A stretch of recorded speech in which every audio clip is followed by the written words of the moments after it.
Бізде төртінші лекциямыз инклюзивті білім беру жағдайында оқу орнын басқару.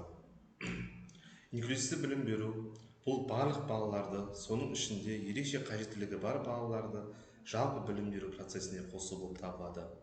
Қазақстанда инклюзивті білім беру мемлекеттің басым бағыттарының бірі болып табылады. Инклюзивті білім беру принциптері бүгінгі жоспарымызда келесі мәселелерді қарастыратын боламыз.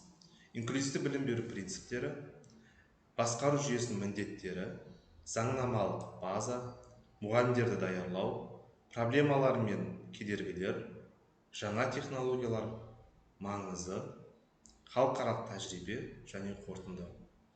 Инклюзивті білім беру принциптері тең мүмкіндіктер, яғни барлық балалар оқу процесіне тең дәрежеде қатысуы тиіс. Қабылдау мен түсіністік, әр балаға жеке көзқараспен қарау және олардың қабілеттерін дамыту.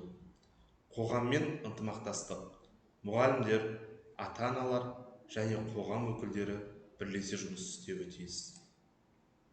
Басқару жүйесінің міндеттері, инклюзивті ортаны дамыту, яғни ерекше қажеттіліктері бар балалардың физикалық және психологиялық жайлылығын қамтамасыз ету. Мұғалімдерді даярлау, педагогтардың біліктілігін арттыру, арнайы әдістемелермен жұмыс істеуді үйрету, ресурстармен қамтамасыз ету, инклюзивтілікке қажетті оқу материалдарын, құрал-жабдықтарды, инфрақұрылымды дамыту, ата-аналарды қолдау, яғни оларды білім беру процесіне тарту, кеңес беру және тренингтер өткізу болып табылады. Заңнамалық база, Қазақстан Республикасы білім туралы заңы және ерекше білім беруді реттейтін Қазақстан Республикасы үкіметінің қаулылары бұған мысал бола алады. Халықаралық құжаттар ретінде Біріккен ұлттар ұйымының мүгедектердің құқықтары туралы конвенциясы және ЮНЕСКО-ның білім беру бойынша ұсыныстары туралы айтуымызға да болады. Басқару модельдері бойынша дәстүрлі басқару, яғни жалпы білім беру мекемелеріне тән жүйе, инклюзивті басқару, арнайы қажеттіліктері бар оқушыларға бейімделген басқару болып табылады. Үйлестіру кеңесі, инклюзивті білім беру үшін арнайы мамандардан құралған топ. Мұғалімдерді даярлау, тренингтер мен семинарларды көп өткізу, кәсіби біліктілік сағаттарын бойынша бағдар беру, психологиялық қолдау және оқыту курстары, мысалы өрлеуді мысал ретінде алсақ болады.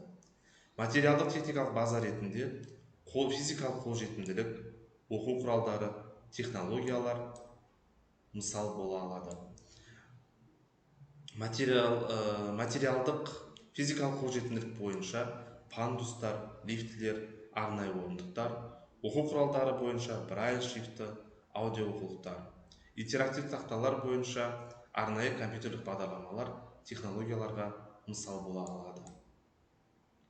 Ата-аналармен жұмыс, біріншіден қатысуды қамтамасыз ету, яғни ата-аналарды оқыту процесіне тарту, психологиялық қолдау, яғни ата-аналарға психологтармен жұмыс жасауға мүмкіндік беру, ынтымақтастық, жоспарлау және баланың оқу жетістіктерін талқылау болып табылады. Оқушылардың қажеттіліктерін ескеру бойынша біріншіден біз диагностика жасаймыз, яғни арнайы қажеттіліктерді анықтау.